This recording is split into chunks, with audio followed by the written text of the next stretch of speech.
So hey everyone, in this video we will see how to connect and pair Vizio Soundbar to Insignia TV, HDMI ARC optical and Bluetooth setup. Method first is wired connection. Plug one end of the HDMI cable into the HDMI ARC port on the Insignia TV and connect the other end of the HDMI cable to the HDMI out port to the Vizio Soundbar. Then turn on the TV and navigate to settings, then display and sound, then audio output. Ensure the audio output is set to ARC or eARC. Then change the digital audio format in TV setting to PCM or bitstream to prevent audio delays. Second method is wired connection digital optical. Plug one end of the optical audio cable into the digital output on the back of the Insignia TV and connect the other end of the cable to the optical input on the soundbar. Access the TV audio setting and select optical or external speaker. Turn off the internal TV speaker to complete the setup.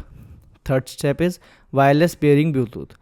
Press and hold the Bluetooth button on the Vizio soundbar or remote for 3 to 5 seconds until the LED light blink. On the Insignia TV, navigate to settings, then remote and device, then Bluetooth. Select add Bluetooth device and choose the Vizio soundbar from the list. Thanks for watching.